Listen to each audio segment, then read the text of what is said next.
স্নেহের ছাত্রছাত্রী, তোমরা জানো যে এবারে ডেসক্রিপটিভ টাইপের কোশ্চেন হবে। তো আজকে আমরা আলোচনা করব ইলেকট্রোলাইটিক যে কন্ডাক্ট্যান্স অফ সলিউশন বা দ্রবণের যে তড়িৎ পরিবাহিতা, তড়িৎ বিশ্লেষ্য দ্রবণের এর সম্বন্ধে যে বিষয়গুলো আমরা জেনেছি সেগুলো নিয়ে বেশ কিছু প্রশ্নোত্তর পর্ব আজকে আমরা কমপ্লিট করব। এখানে কিছু গাণিতিক অনুশীলন এবং পরিচ্ছেদ সংক্রান্ত প্রশ্ন নিয়ে আলোচনা করা হবে। যে কোশ্চেনগুলো ভেরি ইম্পর্ট্যান্ট এবং পরীক্ষায় খুবই কাজে আসবে, সেগুলো তোমরা মনোযোগ সহকারে আজকের লেসনে অবশ্যই করবে। তো চলো, সবাইকে আবারও শুভেচ্ছা জানাই আমার ক্লাসে, এবং all welcome all my students. Please come and join with my class and please share. তো চলো, আজকে বেশি কথা না বাড়িয়ে শুরু করি আজকের ক্লাস। তো আজকে পরিচ্ছেদ সংক্রান্ত যে কোশ্চেন আনসার, সেখানে প্রথম প্রশ্ন হচ্ছে, দেখো, সোডিয়াম পটাশিয়াম অক্সালেট লবণ, সোডিয়াম পটাশিয়াম অক্সালেট লবণের অসীম লঘু দ্রবণের, প্রথমেই মনে রাখবো আমরা এটা কিন্তু অসীম লঘুতায়, মোলার পরিবাহিতা এবং তুল্যাঙ্ক পরিবাহিতা এটা, অর্থাৎ ডেল্টা এম এবং তুল্যাঙ্ক পরিবাহিতা ডেল্টা ইকুইভ্যালেন্ট, এইটা আমরা গণনা করব। অক্সালাইট আয়ন, পটাশিয়াম আয়ন অ্যান্ড সোডিয়াম আয়নের আয়নীয় পরিবাহিতা দেওয়া আছে, এবং সেগুলো দেখো। প্রথমে দেওয়া আছে অক্সালেট মিনস C2O4 2-, সেই দ্রবণের আয়নীয় পরিবাহিতা, অক্সালেট আয়নের আয়নীয় পরিবাহিতা দেওয়া আছে কত না 148.2। ইউনিটটা দেখো siemens, CM square, mole inverse. তো এই ডাটাগুলো আমি এখানে পরপর এই যে 1, 2 এবং 3 তিনটে করে দেখিয়ে দিয়েছি। নেক্সট দেখো, তো এখন সোডিয়াম পটাশিয়াম অক্সালেটের লবণের যে সংকেত NaKC2O4, রাইট? তাহলে এখানে Na প্লাসের আয়নীয় পরিবাহিতা, মানে আয়নীয় পরিবাহিতা পটাশিয়াম প্লাস আর C2O4 2-, এদের প্রত্যেকের যোগ করে দিতে হবে। সিম্পল, দেখো জাস্ট যোগ করে দিচ্ছি বাদিকে, তোমরা দেখো, এবং এই ভ্যালুটা জাস্ট যোগ করে আমরা পাচ্ছি কত, ল্যামদা মোলার ইনফিনিট ডেলিশন, ওই জন্য মাথায় 0 লিখবো, পাচ্ছি 271.8 siemens CM square mole inverse. এবার এর তুল্যাঙ্ক পরিবাহিতা ল্যামদা ইকুইভ্যালেন্ট 0, এইটা সমান আমরা জানি কি তাকে জেড দিয়ে গুণ করলে হচ্ছে আমার ল্যামদা M0 আসে। তাহলে এখান থেকে ল্যামদা E0 ইকুয়ালস ল্যামদা M/Z। জেড এখানে হচ্ছে সেল কনস্ট্যান্ট, সরি, জেড হচ্ছে এখানে হচ্ছে আধান। কি আধান? Cationic total charge. তো ক্যাটায়নিক টোটাল চার্জ বা অ্যানায়নিক টোটাল চার্জ আমি যে কোনো একটা ধরতে পারি, সেটা 2। তাহলে ল্যামদা M0-র ভ্যালুটা 271.8 divided by 2। So this is the answer. তো নেক্সট কোশ্চেন, আনসারটা জাস্ট আমি করে দিয়েছি, একদম জাস্ট লেফট সাইডে দেখে নাও। এবার কোশ্চেন 2, কোশ্চেন 2তে 25 ডিগ্রি সেন্টিগ্রেডে তিনটে সল্ট দেওয়া আছে, AgNO3, KNO3 এবং KCl। এদের অসীম লঘু দ্রবণের মোলার পরিবাহিতা দেওয়া আছে যথাক্রমে এই AgCl এর লঘু দ্রবণের মোলার পরিবাহিতা আমরা গণনা করব। দেখো, AgCl সমান আমরা কি লিখতে পারি না, AgNO3 প্লাস KCl, তার থেকে যদি আমরা বাদ দিয়ে দিই KNO3, তার মানে কি না স্যার, আয়নীয় পরিবাহিতা অর্থাৎ ল্যামদা M0, এক্ষেত্রে ল্যামদা M AgNO3, ল্যামদা M KCl, ল্যামদা M KNO3। এবার ল্যামদা আমাদের AgNO3 M এর ভ্যালুটা দেওয়া আছে কত না 133.36। KCl ভ্যালুটা দেওয়া আছে দেখো 149.86। তার থেকে সাবট্রাক্ট করব 149.86। সো রেজাল্টটা দেখো। তাহলে রেজাল্টটা কি হচ্ছে, এখানে জাস্ট এটা যোগ করব, এই দুটো পার্ট যোগ করে এটা সাবট্রাক্ট করলে আসছে result 138.26 siemens same square mole inverse. Next question is here, একটি পরিবাহিতা কোষে সেল কনস্ট্যান্টের ভ্যালুটা দেওয়া আছে। সেল কনস্ট্যান্ট হচ্ছে 120 সিএম ইনভার্স। এবার একটি একক্ষারীয় মনোবেসিক অ্যাসিড, তার দ্রবণের পরিবাহিতা দেওয়া আছে, মানে C 1.5 × 10⁻³ মোলার। দেখা যায় ক্ষারীয় অ্যাসিডের এত মোলার দ্রবণে, সরি এটা কনসেন্ট্রেশন, পরিবাহিতা যেটা দেওয়া আছে সেটা হচ্ছে, এটা হচ্ছে কনসেন্ট্রেশন গাঢ়ত্ব, আর দ্রবণের পরিবাহিতাটা যদি কন্ডাক্ট্যান্সকে আমরা জি দিয়ে প্রকাশ করি তাহলে জি সমান কি হবে 5 × 10⁻⁻7 সিমেন্স। বলছে অসীম লঘু দ্রবণের মোলার পরিবাহিতাটা ডেল্টা এম জিরো ক্যালকুলেশন করতে হবে। তো এখানে প্রশ্নে দেওয়া আছে পিএইচ ভ্যালুটা দেওয়া আছে, পিএইচ ভ্যালু দ্রবণে কত 4, দ্রবণটির পিএইচ দেওয়া আছে, উক্ত অ্যাসিডের অসীম লঘু দ্রবণের মোলার পরিবাহিতা গণনা করো। তো এই দেখো ল্যামদা এম জিরো ক্যালকুলেট করতে গেলে আমরা জানি কি না, lambda M divided by lambda M zero এটা সমান হচ্ছে আলফা, অর্থাৎ ওই অ্যাসিডের বিয়োজন মাত্রা। তাহলে ফার্স্ট অফ অল আমাদের এই বিয়োজন মাত্রাটা গণনা করতে হবে, তারপর ল্যামদা এম জিরো বের করতে গেলে ল্যামদা এমটা আমাকে ক্যালকুলেট করতে হবে। আর ল্যামদা এম ক্যালকুলেট করতে গেলে আমরা জানি ল্যামদা এম সমান হচ্ছে 1000 কাপ্পা বাই সি। তাহলে কাপ্পা মিনস আপেক্ষিক পরিবাহিতা আমাদের ক্যালকুলেট করতে হবে। তো ফার্স্ট অফ অল আমরা আলফাটা বের করে নিই। আলফাটা কি না, ওই দ্রবণের পিএইচ দেখো minus log of H plus, এই কনসেন্ট্রেশন ভ্যালুটা কত দেওয়া আছে না, এইচ প্লাস কনসেন্ট্রেশন ভ্যালু দেওয়া আছে পিএইচ 4, কারণ এইটা যে হচ্ছে আমার 10⁻⁻4, অর্থাৎ ওই দ্রবণে এইচ প্লাস যে আয়ন, সেই এইচ প্লাস আয়নের গাঢ়ত্ব হচ্ছে আমার 10⁻⁻4। এবার দেখো একটা মনোবেসিক অ্যাসিড কিভাবে বিয়োজিত হয়।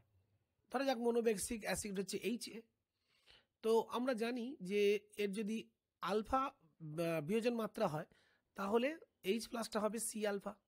ওকে, এগুলো আমরা ইকুইলিব্রিয়াম চ্যাপ্টারে পড়েছি। তো এক্ষেত্রে এইচ প্লাস কনসেন্ট্রেশন ভ্যালু যেটা আসছে সেটা হচ্ছে 10⁻⁻4 means concentration of the solution into বিয়োজন মাত্রা সমান 10⁻⁻4। So alpha is equal to কি না 10⁻⁻4 ডিভাইডেড বাই সি, অর্থাৎ দ্রবণের গাঢ়ত্ব 10⁻⁻4 ডিভাইডেড বাই দ্রবণের গাঢ়ত্ব দেখো দেওয়া আছে 1.5 × 10⁻³ দ্যাট মিনস অ্যাপ্রক্সিমেটলি এই ভ্যালুটা আসছে 0.0667। এরপর আমরা জানি যে কোনো দ্রবণের আপেক্ষিক পরিবাহিতা কাপ্পা সমান কি না সেল কনস্ট্যান্ট জেড ইন্টু ওই দ্রবণের পরিবাহিতা। তো এটা বোঝার সুবিধার জন্য এটাকে আমরা পরিবাহিতাটাকে জি ধরছি আর সেল কনস্ট্যান্টটাকে আমরা জি স্টার বলছি, তাহলে জি ইন্টু জি স্টার বলতে পারি। তাহলে এখানে জি এর ভ্যালু কত, পরিবাহিতা তো দেওয়া আছে 5 × 10⁻⁷ সিমেন্স, আর সেল কনস্ট্যান্ট দেওয়া আছে 120 সিএম ইনভার্স। সো এটাকে গুণ করলে আমরা পাচ্ছি 6 × 10⁻⁻5 সিমেন্স সিএম ইনভার্স। এবার দেখো এখান থেকে জাস্ট ল্যামদা এম সমান আমরা বের করে নেবো 1000 kappa by C, C is a concentration of the solution, সমান কি হচ্ছে না 6 × 10⁻⁵ সিমেন্স সেমি ইনভার্স ইন্টু 1000 মানে 10 কিউব করে দাও সিম্পল, হ্যাঁ, ডিভাইডেড বাই কনসেন্ট্রেশন আমার কত দেওয়া ছিল 1.5 × 10⁻⁻3। সো এটাকে যদি আমরা সিম্পলিফাই করি এটা আসছে 47 cm² মোল ইনভার্স। ওকে, তাহলে আমরা ল্যামদা এম পেয়ে গেলাম। এবার নেক্সট আমাদের যেটা করতে হবে সেটা ল্যামদা এম জিরো। তো দেখো ল্যামদা এম জিরো আর কিছুই না, আমরা জানি যে ল্যামদা এম জিরো সমান হচ্ছে lambda M divided by alpha সমান 40 ডিভাইডেড বাই 0.0667। এটা অ্যাপ্রক্সিমেটলি করলে আসছে প্রায় 600-র কাছাকাছি, 600 siemens cm² mole inverse. Okay, so this is the answer. তো গাণিতিক অনুশীলনের কতগুলি প্রশ্ন আমরা সমাধান করলাম, তারপর কিছু পরিচ্ছেদ সংক্রান্ত প্রশ্ন যেটা আমাদের এই লেসনের আলোচ্য বিষয়, তো সেটা শুরু করি। প্রথম কোশ্চেন, অসীম লঘুতায় মৃদু তড়িৎ বিশ্লেষ্য পদার্থের মোলার পরিবাহিতা ল্যামদা এম জিরো, বিকজ অসীম লঘুতায় বলেছে, এর মান নির্ণয় করা মানে ইনডিটারমিনেবল, অর্থাৎ নির্ণয় করা সম্ভব নয় কেন। দেখো মৃদু তড়িৎ বিশ্লেষণের ক্ষেত্রে তোমাদের নিশ্চয়ই মনে আছে যে কনসেন্ট্রেশন ভার্সেস যে পরিবাহিতা ল্যামদা এম, এদিকে কনসেন্ট্রেশন, সেটা কীরকম ছিল, এরকম একটা গ্রাফ ছিল, তাই না? সুতরাং এই যে গ্রাফিক্যাল রিপ্রেজেন্টেশন, এটা থেকে ক্লিয়ার যে দেখো এইখানে এই যে গাঢ়ত্ব কমছে, এই যে দেখো গাঢ়ত্ব কমছে, আরও গাঢ়ত্ব কমছে, আরও গাঢ়ত্ব কমছে, দেখো পরিবাহিতা বাড়ছে, কিন্তু এই একটা স্পেসিফিক কোনো মান পাচ্ছি না, কারণ এটা কখনোই এরকমভাবে টাচ করছে না, এরকমভাবে গিয়ে এরকম টাচ করছে না, তাহলে সীমাস্ত মান পাওয়া যাচ্ছে না। এবার প্রশ্ন হলো এই সীমাস্ত মান পাওয়া যাচ্ছে না কেন? তো তার কারণ দেখো, এই মৃদু তড়িৎ বিশ্লেষের ক্ষেত্রে আমরা জানি যত লঘুতা বৃদ্ধি হয়, লঘুতা বাড়ে, তত কি হয় বলতো, এর হচ্ছে বিয়োজন মাত্রা আলফা, বিয়োজন মাত্রা বাড়ে। আর এই বিয়োজন মাত্রা বাড়ার কারণে কি হচ্ছে না, কণাতে আয়ন সংখ্যাও বাড়ে, মানে দ্রবণে আয়ন সংখ্যা বাড়ে, ফলে এই দ্রবণের যে মোলার পরিবাহিতা, সেটা ডাইলিউশন বাড়ার সঙ্গে সঙ্গে বাড়তে থাকে। এই জন্যে এর কোনো যেহেতু কোনো সীমাস্ত মান বা লিমিটিং ভ্যালু পাচ্ছি না, সেই জন্যই লিমিটিং বা ভ্যালু বা মোলার পরিবাহিতা অসীম লঘুতায় পাওয়া সম্ভব নয়, যেটা তীব্র তড়িৎ বিশ্লেষের ক্ষেত্রে এই যে একটা স্পেসিফিক ভ্যালু পাচ্ছি, পাওয়া সম্ভব। নেক্সট কোশ্চেন, নির্দিষ্ট উষ্ণতায় কোনো তড়িৎ বিশ্লেষ্য দ্রবণের অসীম লঘুতায় মোলার পরিবাহিতার মান দ্রবণটির অন্য যে কোনো গাঢ়ত্বে মোলার পরিবাহিতার মান অপেক্ষা বেশি হয় কেন? নর্মালি তীব্র তড়িৎ বিশ্লেষের ক্ষেত্রে আমরা এই সীমাস্ত মান থেকে জানি যে যত ডাইলিউশনটা বাড়বে, অর্থাৎ যত কনসেন্ট্রেশনটা কমবে, তত কি হচ্ছে, এদের দেখো ভ্যালুগুলো কিন্তু বাড়ছে, এবং একটা অসীম লঘুতায় দেখো সবচেয়ে বেশি ভ্যালু। তার আর কারণ আর কিছুই নয়, দ্রবণের মধ্যে যে ক্যাটায়ন অ্যানায়নগুলো যাদের কারণে তড়িৎ পরিবাহিতা হয়, তারা আসলে একটা কি বলতো, আয়নীয় পরিমণ্ডলের মধ্যে থাকে, তাহলে তারা একে অপরকে আকর্ষণ করে, ফলে তাদের যে মুক্ত গতি সেটা বাধাপ্রাপ্ত হয়। যখন এই ক্যাটায়ন অ্যানায়নগুলো গাঢ়ত্ব অত্যন্ত কমে যায়, এদের মধ্যে দূরত্ব খুব বেশি হয়ে যায়, তখন এদের মধ্যে কোনো আকর্ষণ আর বিকর্ষণ খুব একটা কাজ করে না, তখন এরা ফ্রিলি মুভ করে। এবং অসীম লঘুতায় এই ফ্রিলি মুভমেন্টের জন্যে তাদের কী হবে, তাদের একটা স্পেসিফিক বা লিমিটিং একটা কন্ডাক্ট্যান্স পাওয়া যাবে, conductance value, limiting conductance value পাবো, আর সেই কারণে তাদের পরিবাহিতাটাও কিন্তু নির্দিষ্ট হয়। বাঁদিকে দেখো তোমাদের সুন্দর করে আমি আনসারটা নোট করে দিয়েছি, তোমরা জাস্ট ভিডিওটাকে পজ করে তুলে নিতে পারবে। নেক্সট কোশ্চেন হিয়ার, পরিবাহিতা, আপেক্ষিক পরিবাহিতা, তুল্যাঙ্ক পরিবাহিতার মধ্যে কোনটি পরিবাহিতা কোষের কোষ ধ্রুবক মানের উপর নির্ভরশীল এবং কেন? দেখো, প্রথম কথা হচ্ছে এদের মধ্যে কোনোটি কোষ ধ্রুবক বা সেল কনস্ট্যান্টের উপর নির্ভরশীল নয়। দ্রবণের পরিবাহিতা যদি এইভাবে আমরা প্রকাশ করি, আপেক্ষিক পরিবাহিতা কাপ্পাকে দিয়ে প্রকাশ করি, এবং তুল্যাঙ্ক পরিবাহিতা এইভাবে আমরা প্রকাশ করি, সবগুলি দ্রবণের ধর্ম, কোষের নয়। তবে এদের মধ্যে আপেক্ষিক পরিবাহিতা কাপ্পা নির্ণয় করার জন্য কোষ ধ্রুবকের মান জানা অপরিহার্য, কারণ কাপ্পা সমান আমরা পড়েছি কি না, কন্ডাক্ট্যান্স, যেটাকে আমরা এইভাবে লিখতে পারি, কন্ডাক্ট্যান্স ইন্টু জি। এই জিটা আমরা কি বলি, কোষ ধ্রুবক, এটাকে L/A দিয়ে প্রকাশ করি। কাজেই কোষ ধ্রুবকের ওপর কিছুটা হলেও কাপ্পা নির্ভরশীল, অর্থাৎ যদি জি স্টারের ভ্যালু চেঞ্জ হয়, বিভিন্ন কোষে এটা বিভিন্ন হতে পারে, সেক্ষেত্রে এক্সপেরিমেন্টাল ল্যামডা অর্থাৎ পরীক্ষণীয় পরিবাহিতার সঙ্গে গুণ করে কাপ্পা বের করা যায়। কাজে সেক্ষেত্রে আমরা বলতে পারি কাপ্পা সিম্পলি ভ্যারিজ টু জি স্টার, অর্থাৎ সেল ধ্রুবকের ওপর সরাসরি, অ্যাকচুয়ালি নির্ভরশীল কথাটা বলা ঠিক না, কারণ এটা কনস্ট্যান্ট ভ্যালু, এটা একটা কনস্ট্যান্ট ভ্যালু, এবং একই কোষের ক্ষেত্রে বিভিন্ন দ্রবণ নিলে এটা কনস্ট্যান্ট ভ্যালু হয়ে যাচ্ছে, তাহলে সেক্ষেত্রে কিন্তু কাপ্পা চেঞ্জ হবে না, সেটা কাপ্পা চেঞ্জ হবে কার জন্যে, ল্যামদার জন্যে, অর্থাৎ kappa actually simply varies to পরীক্ষণীয় যে পরিবাহিতা তার উপর ডিপেন্ডেন্ট, কারণ এটা একটা অ্যাকচুয়ালি করছে কনস্ট্যান্ট ভ্যালু, কোনো একটা নির্দিষ্ট কোষের ক্ষেত্রে এটা কিন্তু কনস্ট্যান্ট ভ্যালু। কাজেই kappa simply varies to conductance but not G star, অর্থাৎ সেল কনস্ট্যান্টের ওপর কোনোভাবেই নির্ভরশীল কথাটা বলা ঠিক না, কিন্তু এর মান পরিবর্তিত হলে তখন কাপ্পার মানটা পরিবর্তিত হবে। আচ্ছা, এখানে একটা প্রশ্ন হচ্ছে যে মৃদু তড়িৎ বিশ্লেষ্য, আমি ধরে নিচ্ছি একটা মৃদু তড়িৎ বিশ্লেষ্য, তো এটা আয়নিত হয়ে H প্লাস এবং A মাইনাস উৎপন্ন করে। তো যত গাঢ়ত্ব বাড়বে তত জানি আমাদের এই আলফা কি অ্যাকচুয়ালি গাঢ়ত্বের বর্গমূলের সঙ্গে ব্যস্তানুপাতে চেঞ্জড হয়, তাই তো? আলফা হচ্ছে বিয়োজন মাত্রা। তো এই আলফাটা এটা বুঝতে অসুবিধা হচ্ছে, এটাকে বিয়োজন মাত্রা এরকম লিখছি alpha simply varies two 1/√c। অর্থাৎ গাঢ়ত্ব যত বাড়বে বিয়োজন মাত্রা তত কমবে। তার কারণ আর কিছুই নয়, লাসাতেলিয়ারের নিয়ম কি বলছে? লাসাতেলিয়ারের নিয়ম বলছে যত ফরওয়ার্ড রিয়াকশন হবে এদিক ক্যাটায়ন আয়নগুলো বাড়বে, তারা ক্যাটায়ন আয়নগুলো বাড়ার সঙ্গে সঙ্গে এরা কী করবে, আবার বাম দিকে পরিচালিত হবে, মানে অবিজিত অণুতে পরিণত হবে। এবং এইটা মানে মৃদু তড়িৎ বিশ্লেষণের ক্ষেত্রে এটা এই বিয়োজিত হওয়ার মাত্রা এবং যে ব্যাকওয়ার্ড প্রসেসে অর্থাৎ অবিয়োজিত অণু তৈরি করার যে প্রবণতা সেটা দুটোই থাকে। সেই জন্যই এই গাঢ়ত্বটা বাড়ার সঙ্গে সঙ্গে কী হয় না, এই বিপরীত বিক্রিয়া ঘটার কারণে আসলে আলফার মানটা বিয়োজন মাত্রা কমে। এবার প্রশ্ন হচ্ছে যে তাহলে আপেক্ষিক পরিবাহিতা বাড়বে কেন? দেখো, আপেক্ষিক পরিবাহিতা মানে কি না, 1 সিসি দ্রবণে যতগুলো ক্যাটায়ন আয়ন সংখ্যা তাদের পরিবাহিতাকে বোঝায়।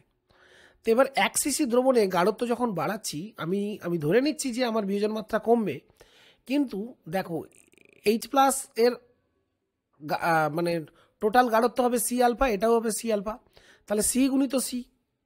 তাহলে এইটা কি হচ্ছে, গাঢ়ত্ব যত বাড়বে, গাঢ়ত্ব বাড়লে এর ভেতরে কি হবে, ক্যাটায়ন এবং অ্যানায়নের যে সংখ্যা সেটাও তো বাড়বে।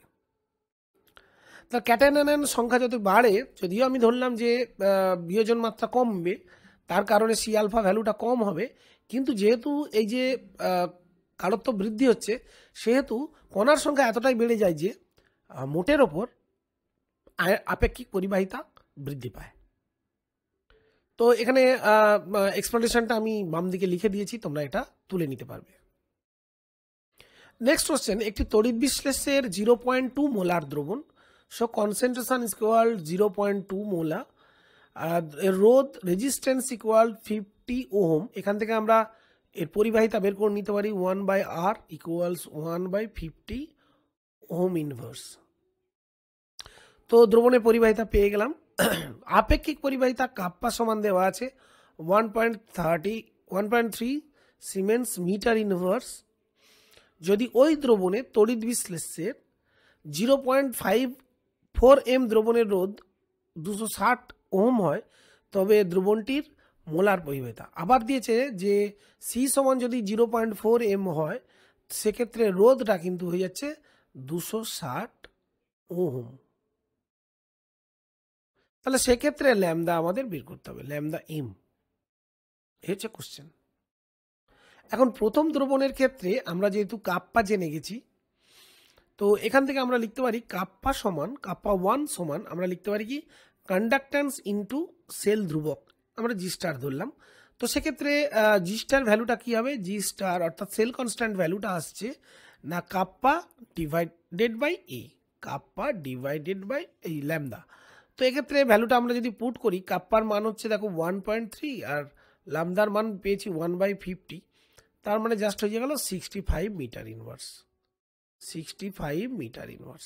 তাহলে কাপ্পা 1 এর আমরা কিন্তু জি স্টারের ভ্যালুটা পেলাম, জি স্টার সেল কনস্ট্যান্ট। একইভাবে আমরা দ্বিতীয় দ্রবণের ক্ষেত্রে কাপ্পা 2 ভ্যালু সমান আমরা বলতে পারি জি স্টার ইনটু ল্যামদা, মানে পরিবাহিতা দ্রবণের জি স্টার ইন্টু 1/R বলতে পারি, ল্যামদা সমান 1 রেজিস্ট্যান্স। সো এখান থেকে আমি জি স্টারের মান তো জেনে গেছি, যেহেতু এই একই দ্রবণ কোষের ক্ষেত্রেই আর একটা আলাদা দ্রবণের জন্য পরিবাহিতা দেওয়া ছিল, তো জি স্টার একই থাকবে, কাজে 60 এম। এবার এখানে জি স্টার ভ্যালুটা আমার তো দেওয়া আছে, যেহেতু সেলটা একই আছে, অন্য দ্রবণ ব্যবহার করা হয়েছে, তাহলে সেলের যে কনস্ট্যান্ট ভ্যালু, সেল কনস্ট্যান্ট ভ্যালুটা একই রাখলাম, আর এর মানটা 260 ওহম বসালাম। এখান থেকে আমরা জাস্ট কি পেয়ে গেলাম, K2, অর্থাৎ দ্বিতীয় দ্রবণের আপেক্ষিক পরিবাহিতা। এবার দেখো এখানে একটা ব্যাপার আছে, ল্যামদা এম আমরা ক্যালকুলেশন করব। ল্যামদা এম এর ক্যালকুলেশন করতে গেলে আমাদের যেটা ডেটা লাগে সেটা হচ্ছে দ্রবণের গাঢ়ত্ব। দ্রবণের গাঢ়ত্ব দেখো দেওয়া আছে C2 কত, 0.4 এম। এরপর 0.4 কি এম মোল পার লিটার, 0.4 মোল পার লিটার। এখন যেহেতু কাপ্পা আপেক্ষিক পরিবাহিতার ইউনিটটা দেখো সিমেন্স মিটার ইনভার্স, তাহলে এই লিটারটাকে আমার দিকে কি করতে হবে 0.4 ইন্টু 1000 দিয়ে গুণ করে এটাকে আমরা মিটার কিউবে নিয়ে যাব, এত মোল পার এম কিউব হয়ে যাবে, তাই না, পার এম কিউব। ওকে, তো এটা কনসেন্ট্রেশনে আমরা জাস্ট কনভার্সন করে এটা আমরা পেলাম কত 400 মোল m-3। এটা কি পেলাম না concentration of the second solution.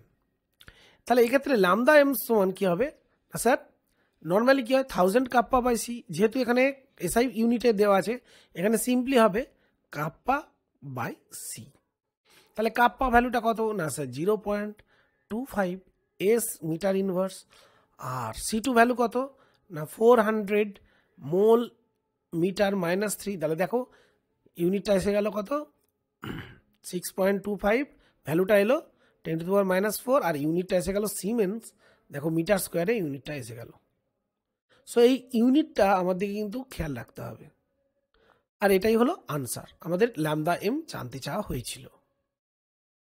Next কোলরসের সূত্র ব্যবহার করে গণনা করতে হবে আমাদের delta m0 value. Delta m0 means molar conductivity at infinite dilution. কার বের করবো C3COO না সম্ভব না, কারণ এটা একটা স্ট্রং ইলেকট্রোলাইট। ACOH এস এটা করা যেতে পারে, কারণ এটা একটা মৃদু তড়িৎ বিশ্লেষক। NH4Cl না, এটাও সম্ভব না, কারণ এটা তীব্র একটা তড়িৎ বিশ্লেষক। একমাত্র ল্যামদা 0m কোলরাসের সূত্র প্রয়োগ করে আমরা ব্যবহার করব, কোলরাসের সূত্র মানে ইউজ করে আমরা ল্যামদা m0টা ক্যালকুলেট করতে পারবো। সো নর্মালি এটা কোলরাসের সূত্র ব্যবহার করে এই ফর্মিক অ্যাসিডের কি করা যায় না, তড়িৎ বিশ্লেষ্য গণনা করা যায় না, সেই জন্যই কোলরাসের সূত্র ব্যবহার করে অন্যগুলোর দ্বারা বীজগাণিতিক উপায়ে আমরা নির্ণয় করতে পারি। তাহলে যদি বলা হয় কোলরাসের সূত্র প্রয়োগ করে গণনা করা যায় ল্যামদা m0 কাদের, না অবভিয়াসলি CH3COO এবং NH4Cl স্ট্রং ইলেকট্রোলাইটদের জন্যই প্রযোজ্য। আর ওদের দ্বারা আমরা মৃদু তড়িৎ বিশ্লেষ্য যেমন অ্যাসিডিক অ্যাসিড, ফর্মিক অ্যাসিড বা অন্যান্য সেই অ্যাসিডগুলো বীজগাণিতিক উপায়ে আমরা বের করতে পারব। পরের কোশ্চেন, অ্যামোনিয়াম হাইড্রোক্সাইডের ল্যামদা m0 এটা ক্যালকুলেট করার জন্য অ্যামোনিয়াম ক্লোরাইড, হ্যাঁ অ্যামোনিয়াম ক্লোরাইডের ল্যামদা m লাগবে, তার সাথে লাগবে NaOH ল্যামদা m, কেন NH4 আর OH পেয়ে গেলাম, তাহলে এবার বাদ দিতে হবে কাকে, Na আর Cl কে, তাহলে তার সঙ্গে ল্যামদা m0 NaCl বাদ দিতে হবে, তার মানে আমাদের লাগবে কার NaCl এর ল্যামদা m0 ভ্যালু জানা প্রয়োজন। নেক্সট, K2SO4 এর অসীম লঘু দ্রবণের ল্যামদা m0 দেওয়া আছে x, SO4 এর দেওয়া আছে ল্যামদা m0 কার দেওয়া হলো, এটা হচ্ছে ওই দ্রবণের অসীম লঘু দ্রবণের। আচ্ছা, এটা হচ্ছে SO4 2- এর আয়নীয় পরিবাহিতা দেওয়া আছে y, আর K+ এর দেওয়া আছে কত না, এটা জিজ্ঞাসা। খুব সিম্পল, ল্যামদা m0 K2SO4 সমান আমরা লিখব 2 ল্যামদা 0 K+ প্লাস ল্যামদা 0 SO4 2-, তার মানে এটা হচ্ছে 2 ল্যামদা 0 K+ কে আমরা ধরে নিচ্ছি জানি না, ল্যামদা 0 K+ই লিখলাম, ল্যামদা 0 K+ লিখলাম, সরি ল্যামদা 0 K+ প্লাস y, আর এটার ভ্যালু x দেওয়া আছে, তাহলে ল্যামদা 0 K+ সমান হবে x - y/2। Next question, ল্যামদা m0 KCl দেওয়া আছে, KCl দেওয়া আছে সেটা হচ্ছে 149.86 ইউনিট। ল্যামদা m0 অফ KNO3 দেওয়া আছে 145 ইউনিট। এই একই এককে ল্যামদা 0 Cl মাইনাস ল্যামদা 0 NO3 মাইনাস এর মান কত? খুবই সিম্পল, কি করতে হবে বলতো, আগে লিখে ফেলো ল্যামদা এম জিরো কেসিএল সমান ল্যামদা জিরো কে প্লাস, এটা ক্যাপিটাল ল্যামদা বলি, এটা স্মল ল্যামদা,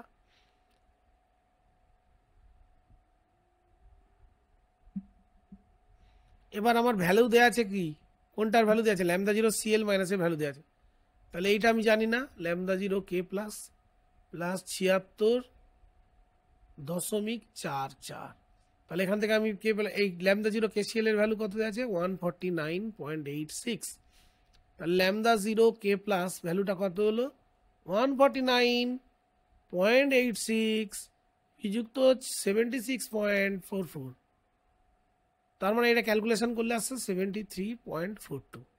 তো একইভাবে lambda zero M K N O three থেকে ল্যামদা জিরো কে প্লাসটা পেয়ে গেছি, বাদ দিয়ে দিলে ল্যামদা জিরো এনও থ্রি মাইনাসটা পেয়ে যাব। তো এখানে প্রশ্নগুলো খুবই সহজেই পরিচ্ছেদের, বেশিরভাগই কোলরাসের সূত্র ইউজ করে। নেক্সট, অ্যালুমিনিয়াম সালফেট এর জলীয় দ্রবণের অসীম লঘুতায় তুল্যাঙ্ক পরিবাহিতার মান ল্যামদা জিরো, আর সম উষ্ণতায় উক্ত দ্রবণের ল্যামদা এম মোলার পরিবাহিতাটা জানতে চাইছে। তো আমরা জানি নর্মালি হ্যাঁ সূত্রটা হচ্ছে এইটা, যেখানে ক্যাটায়ন বা অ্যানায়নের মোট চার্জ, যেখানে ক্যাটায়ন বা অ্যানায়নের মোট চার্জ কত 6, তাহলে ল্যামদা জিরো ইন্টু 6 সমান হচ্ছে ল্যামদা এম জিরো,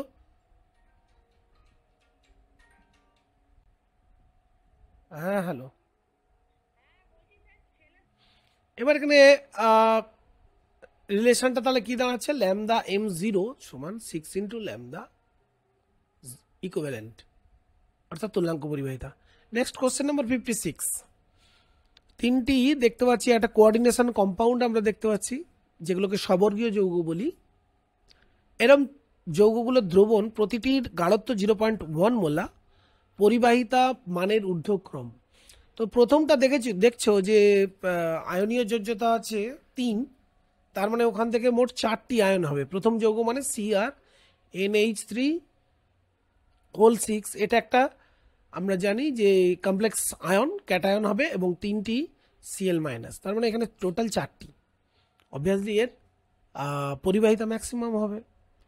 তা এইভাবেই আমরা তারপর একটা বলবো Cr NH3 হোল 6 হোল 5 আছে, সরি হোল 5 Cl, তো এটা একটা হবে কোঅর্ডিনেশন কম্পাউন্ড, ক্যাটায়ন কোঅর্ডিনেশন মানে আমরা বলতে পারি কমপ্লেক্স ক্যাটায়ন, এবং তার সঙ্গে তৈরি হবে দুটো Cl মাইনাস,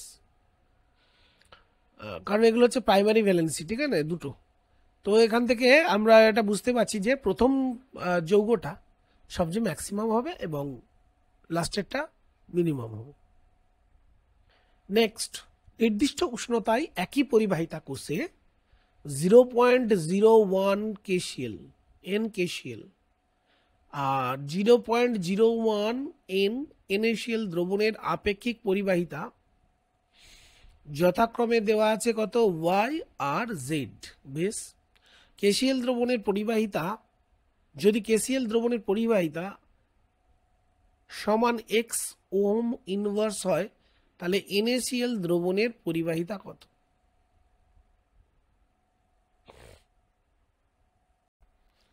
তো যেহেতু প্রশ্নটা কোথায় গেল, হ্যাঁ আমাদের এটা তোলা ছিল তো, ঠিক।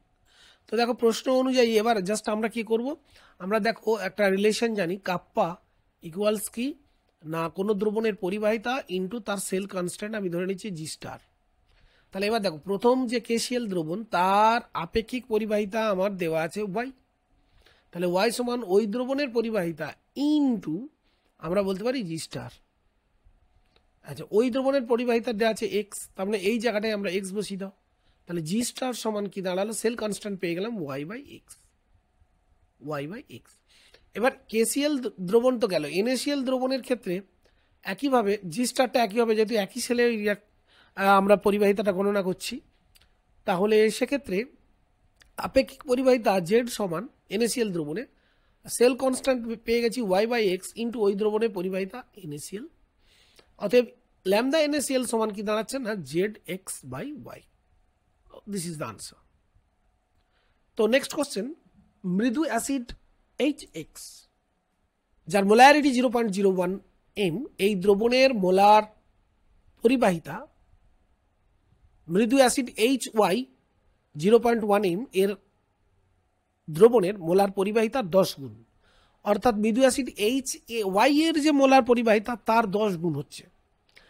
এবার প্রশ্ন হচ্ছে যদি ল্যামদা 0 x মাইনাস সমান ল্যামদা 0 y মাইনাস হয়, তবে এদের PKa মান এর পার্থক্য দেওয়া আছে। এটা কত আমাদের বের করতে হবে? PKa মান মানে নেগেটিভ লগারিদম অফ KA। তো দেখো, প্রথমে আমরা প্রশ্নটাকে সমাধান করার জন্য প্রথমে আমরা যে রিলেশনটা জানি, আলফা অর্থাৎ মৃদু অ্যাসিড দ্রবণের বিয়োজন মাত্রা alpha into lambda 0 m infinite ডিলিউশনে যে মোলার কন্ডাক্টিভিটি তা গুণ করলে আমরা ল্যামদা m পাই। এই রিলেশনটা আমরা একটু মনে রাখবো ফার্স্ট অফ অল। এরপর এই রিলেশন থেকে আমরা এটা পেয়ে গেলাম যে alpha equals lambda m by lambda m0। এবার দেখো, কোনো একটা অ্যাসিড আমরা যদি লঘু অ্যাসিডের কথা বলি, তার যে বিয়োজন, সেই বিয়োজন মাত্রা আলফার সঙ্গে যে ধ্রুবক সামধ্রুবক Ka, এখানে অ্যাসিড যেহেতু অ্যাসিড আমরা অ্যাসিড বিয়োজন ধ্রুবক বলবো, তাই না, Ka। তো অম্ল বিয়োজন ধ্রুবক যে Ka, তার সঙ্গে রিলেশনটা দেখো, Ka সমান আলফা স্কোয়ার সি। সেখান থেকে আমরা বলতে পারি সমান সি ইন্টু আলফার জায়গায় এই ভ্যালুটা জাস্ট পুট করে দেবো, lambda m by lambda 0 whole square. এবার দেখো, রিলেশনটা দেওয়া আছে যে আয়নীয় পরিবাহিতা এক্স এর যা আর ওয়াই মাইনাসেরও এক্স মাইনাস ওয়াই মাইনাসের সমান। তো আমি যদি দুদিকে ল্যামদা 0 H প্লাস যোগ করে দিই, তাহলে আমরা পেয়ে গেলাম কি না, এইটা কোলডাসের সূত্র থেকে পেয়ে গেলাম কি না, এইটা সমান হচ্ছে আমরা বলতে পারি ল্যামদা 0 m HX আর ল্যামদা 0 m HY। তাহলে এই দুটো সমান, অর্থাৎ ইনফিনিট ডিলিউশনে molar conductivity of HX equals molar conductivity of HY, এই রিলেশন থেকে পেয়ে গেলাম। এরপর আমরা দ্বিতীয় যে রিলেশনটা দেখো, ওখানে অঙ্কে দেওয়া আছে যে molar conductivity of HX HY এর 10 গুণ, সেটা আমরা দ্বিতীয় রিলেশনে এখানে লিখে নিলাম। দেখো, 2 নম্বর ইকুয়েশনে আমরা দেখিয়েছি যে lambda m molar conductivity of HX equals 10 into lambda m HY। Obviously HYটা এরকম ভাবে লেখা উচিত, H পাশে Y, এটা ব্র্যাকেটে লিখে দাও। এবার যেটা গিভিন আমাদের কোয়ান্টিটি, যার ভ্যালুটা আমরা ডিটারমাইন করবো, সেটা লিখে নিলাম PKHX মাইনাস PKHY। এবার PKHX মানে মাইনাস লগ KHX মাইনাসে প্লাস লগ KAHY। এবার KAHX মানে আমরা যে টার্মটা শিখলাম, যেটা উপরে লিখেছিলাম, সেটা পুট করব সি ইন্টু আলফা স্কোয়ার। তো সি অফ এটা কি হবে, যেহেতু এটা প্রথমটা আমার HYটাকে ধরে নিচ্ছি, এইটাকে আমি প্রথমে সামনে নিয়ে চলে এলাম যেহেতু প্লাস আছে। তো CHY lambda m lambda 0 whole square, ঠিক আছে, মাইনাস এই টার্মটাকে আমরা সেকেন্ডে লিখলাম, এর পরেরটাকে এইটাকে আমরা পরে করে দিলাম, minus log concentration of HX into lambda m obviously HY আর ল্যামদা 0 HY তার হোল স্কোয়ার। এবার দেখো, লগ আমরা জানি এই যে গুণের আকারে আছে না, এটাকে আমরা প্লাস করে নিতে পারি, তাহলে log CHY plus log lambda m lambda 0 whole square হবে, আর এখানে হবে minus log CHX minus log lambda m by lambda 0 whole square হবে। তো সেই জন্য যেহেতু লগ CHY আর এখানে মাইনাস লগ CHX পাচ্ছি, সেই জন্য আমরা এটাকে লগ CHY বাই HX এই রুলসে ফেলে দিলাম। প্লাস এবার যেহেতু এটা পাওয়ার আছে সূচক, সেহেতু এটাকে দুইটাকে কমন নিয়ে log lambda m by lambda 0 HY, এটা আমার অবভিয়াসলি HY আছে, তাহলে এটা হবে ইনটু ডিভাইডেড বাই হবে log lambda m divided by হবে ল্যামদা m ল্যামদা 0 HX, সেই জন্য এটাকে উল্টে দিলাম ল্যামদা 0 ল্যামদা m HX। তো লগের কনসেপ্ট তোমাদের আছে, ওই জন্য আমি এখানটা খুব ডিটেলস বলছি না, যে করে দেওয়া আছে তোমরা বুঝতে পারছো। এবার দেখো, এই CHY CHX এর রিলেশনে আমাদের দেওয়া ছিল কি, সি কনসেন্ট্রেশন হবে HYটা 0.1 আর HXটা হচ্ছে 0.01, তার মানে এটা কি ভাগ করলে লগ 10 মানে 1, আর এখানে আমরা স্কোয়ার আছে বলে দুইটা এখানে সামনে করেছি লগ। এবার দেখো, ল্যামদা 0 HY আর ল্যামদা 0 HX এই দুটো সমান, ফলে এই দুটো টার্ম ক্যান্সেলড হয়ে গেল, শুধু পড়ে রইল কি ল্যামদা m HY ল্যামদা m HX। এবার এই রিলেশনটাও বলে দিয়েছে কি না, ল্যামদা HX সমান 10 ইন্টু ল্যামদা m HY, তাহলে এখানটা ভ্যালুটা কত বসাবো, 0.1 মানে 1 এর 10 বসবে মানে 0.1, তার মানে এটা ভ্যালু আসবে 0.2, এই 0.1 তার মানে এটা আসবে 10 to the power -1, তার মানে -2, তো 1 - 2 = -1, so this is the answer. এবার তোমাদের যদি কোনো প্রবলেম হয়, আমি এখানে দেখো এডিটোরিয়াল করিয়েও দিয়েছি একদম সুন্দর করে, তোমরা আমার হাতে লেখা বুঝতে অসুবিধা হলেও এই পাশ থেকে তোমরা এদিক থেকে কিন্তু তুলে নিতে পারবে, তাই না, এদিক থেকে তুলে নিতে পারবে। Next question number 59। Question number 59-এ দেখো প্রশ্নটা ভালো করে, তড়িৎ বিশ্লেষ্য দ্রবণের পরিবাহিতা পরিমাপের জন্য সমপ্রবাহ ব্যবহার না করে পরিবর্তী প্রবাহ বা এসি ব্যবহার করা হয় কেন? ভেরি একটা ইম্পর্টেন্ট কোশ্চেন। দেখো তোমাদের টেক্সটে এই আনসারটা দেওয়া আছে, তো আমি জাস্ট একটু পয়েন্ট আউট করে এটাকে আরেকবার তোমাদের রিরাইট করলাম যাতে করে তোমাদের বুঝতে সুবিধা হয়। তো দেখো সমপ্রবাহ ডিসি তোমরা অলরেডি ক্লাস 10-এ পড়েছো। দ্যাট মিনস একটা ব্যাটারি থেকে মনে করো একটা ফ্লো, যেটার ইলেকট্রনের ফ্লোটা সবসময় কি থাকবে, একটা পিরিয়ডিক্যালি একই দিকেই থাকবে। আর পিরিয়ডিক্যাল যদি তার ডিরেকশন চেঞ্জ হয় সেটা তো আমরা জানি এসি। তো তড়িৎ বিশ্লেষণ করার সময় নর্মালি আমরা কি করি, ডিসি প্রবাহ দিই। তো দেখো সমপ্রবাহ বা ডিসি ব্যবহার করলে এই পরিবাহিতা মাপার জন্য কি সমস্যা হতে পারে? তড়িৎ বিশ্লেষণের সময় কোনো সমস্যা নেই। সমপ্রবাহ ব্যবহার করে যখন আমরা তড়িৎ বিশ্লেষণ করি সেটা ঠিকই আছে, তাতে কোনো সমস্যা নেই। কিন্তু তড়িৎ বিশ্লেষ্য দ্রবণের যখন পরিবাহিতা পরিমাপ করব, আমি বলছি না তড়িৎ বিশ্লেষণ করব, তড়িৎ বিশ্লেষণের মাধ্যমে কোনো রাসায়নিক পরিবর্তন ঘটাবো, বলছি যে দ্রবণের পরিবাহিতা পরিমাপ করব, সেক্ষেত্রে দেখো দুটো সমস্যা হতে পারে। এক কি, সমপ্রবাহ করলে দেখো ডিসি প্রবাহ কি করে না, দ্রবণের যে তড়িৎ বিশ্লেষণ সেটা ঘটাবে, যার ফলে তড়িৎদ্বারে উৎপন্ন পদার্থ জমা হবে এবং তড়িৎদ্বারে নিকটবর্তী যে দ্রবণ তার গাঢ়ত্বের পরিবর্তন ঘটবে, অর্থাৎ ওই দ্রবণের ক্যাটায়ন এবং অ্যানায়নের যে সংখ্যা সেটা চেঞ্জ হবে। আর এটা চেঞ্জ হলে কি হবে না, দ্রবণের রোধ সেটাও পরিবর্তিত হবে, ফলে দ্রবণের পরিবাহিতা আর আমরা ইনিশিয়ালি বা প্রাথমিকভাবে যেটা আমরা পেয়েছিলাম সেটা কিন্তু টাইম টু টাইম চেঞ্জ হতে থাকবে, সেটা আমরা পাবো না, কমে যেতে থাকবে। কিন্তু সেটা তো আমাদের লক্ষ্য নয়, আমাদের লক্ষ্য দ্রবণের পরিবাহিতা মাপা। তাহলে পরিবাহিতা মাপতে গেলে আমাদের দ্রবণের গাঢ়ত্বের কোনো পরিবর্তন যাতে না ঘটে, আর গাঢ়ত্বের যাতে পরিবর্তন না ঘটে সেটা দেখতে গেলে তড়িৎ বিশ্লেষণটাকে বন্ধ করতে হবে। সেই জন্য ডিসিটা, কারণ ডিসি দেওয়া মানেই তড়িৎ বিশ্লেষণ ঘটবে, অর্থাৎ নির্দিষ্ট তড়িৎদ্বারে ক্যাটায়নে এবং অ্যানায়নে অক্সিডেশন রিডাকশন রিয়াকশনের মাধ্যমে কি হবে না, পদার্থ মুক্ত হবে। And the second point is polarisation. Polarisation বলছে তড়িৎ বিশ্লেষণের ফলে তড়িৎদ্বারের যে পৃষ্ঠ, যে আমরা ক্যাথোড বা অ্যানোড ইউজ করি, সেই পৃষ্ঠে বিপরীত একটা বিভব সৃষ্টি হয়। অর্থাৎ আমি যদি এরকম দেখাই আর কি, মনে করো এটা আমার একটা ক্যাথোড, তো এর সামনে যদি কোনো ক্যাটায়ন কি হয়, ইলেকট্রিক্যাল ডাবল লেয়ার তৈরি করে, তাহলে কি হবে বলো তো? সেক্ষেত্রে দেখো ইলেকট্রনের ফ্লো এদিকে হবে, তার মানে তড়িৎ প্রবাহ হচ্ছে এদিকে হবে, তার মানে আমি বলতে পারি তড়িৎ প্রবাহ আমার টুয়ার্ডস ক্যাথোড হবে, তড়িৎ প্রবাহ টুয়ার্ডস ক্যাথোড। কিন্তু এই যে পোটেনশিয়ালটা গ্রো করেছে, এখানে দেখো একটা মানে স্থানিক প্রবাহ ঘটবে কোন দিকে না, এদিক থেকে এদিকে।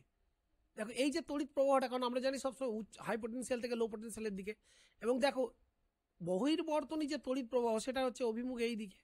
এবং দেখো এক্ষেত্রে যে লোকাল যে সেল তৈরি হচ্ছে এই এর জন্য, ইলেকট্রিক্যাল ডাবল লেয়ারের জন্য, তার প্রবাহ দেখো তার ঠিক বিপরীতে কাজ করছে। এটাই হচ্ছে পোলারাইজেশন। আর এই পোলারাইজেশনের ফলে কি হবে না, দ্রবণের যে যে রোধ অর্থাৎ যে পরিবাহিতা, সেই পরিবাহিতার মানটা মানে যে অ্যাকুরেট ভ্যালুটা সেটা আমরা পাবো না, সেটা কম হবে। কারণ এটা কি করছে, পরিবাহী বাধা প্রাপ্ত হচ্ছে, অর্থাৎ তড়িৎ প্রবাহের এক্সটার্নাল সার্কিটে যা হওয়া উচিত তার থেকে কম হতে থাকবে পোলারাইজেশনের কারণে। আশা করি তোমাদের এটা ক্লিয়ার হলো। হ্যাঁ, দ্বিতীয় কোশ্চেন নাম্বার 60-তে বলা হচ্ছে, দেখো HCl এবং NaCl এর মধ্যে কোনটির ক্ষেত্রে ল্যামডা 0m অর্থাৎ ইনফিনিট ডিলিউশনে মোলার কন্ডাক্টেন্সের মান সবচেয়ে বেশি হবে, এবং সেটার মান কেন সেটা বলতে হবে। দেখো lambda zero M for HCl আমরা কি লিখতে পারি, lambda zero M of H plus, এবং এটা অবশ্যই আয়নিক কন্ডাক্ট্যান্স, সেটা বোঝানোর জন্য আমরা স্মল ল্যামদা দেব, plus lambda zero of Cl minus. আর সেক্ষেত্রে lambda zero molar conductance of NaCl, সেক্ষেত্রে আমার কি হবে না ল্যামদা Na প্লাস ইনফিনিট ডিলিউশনে আর Cl মাইনাস। দেখো এটা কিন্তু আমার কমন আয়ন আছে, তাহলে কি এদের তড়িৎ পরিবাহিতা যার বেশি হবে অবভিয়াসলি তার কি হবে, তার মোলার কন্ডাক্ট্যান্স বেশি হবে। আমরা জানি জলীয় দ্রবণে H প্লাস আয়নের আকার ছোট, তাই না? এই আকার অত্যন্ত ছোট হওয়ার কারণে এর কি হয় না আয়নিক মোবিলিটি অনেক বেশি হয় সোডিয়াম প্লাসের তুলনায়। সে কারণে কি হয় H প্লাস এর এই দ্রুত দ্রবণের মাধ্যমে চলাচলের ক্ষমতার কারণে এর আয়নীয় পরিবাহিতা অনেক বেশি হয়, এবং স্বভাবতই lambda zero M of HCl অর্থাৎ ইনফিনিট ডিউলিশনে ওর ionic conductance, molar ionic conductance এটা হবে ম্যাক্সিমাম। ক্লিয়ার? সো আজকে সবাইকে অনেক ধন্যবাদ জানিয়ে ক্লাস শেষ করছি। তোমরা প্লিজ শেয়ার করো বন্ধুদের। দেখো সাবস্ক্রিপশন না বাড়লে এই কাজ করার যে আনন্দটাই চলে যায়, অর্থাৎ সবাই যদি উপকৃত হয় আমার খুব ভালো লাগবে। সো প্লিজ তোমার বন্ধুদের একটু শেয়ার করো, শুধু নিজে উপকৃত হলে হবে না, তার সাথে অন্যরাও যাতে এই দেখে ওয়াচ টাইমটা বাড়ে সেটা একটু প্লিজ লক্ষ্য রাখবে।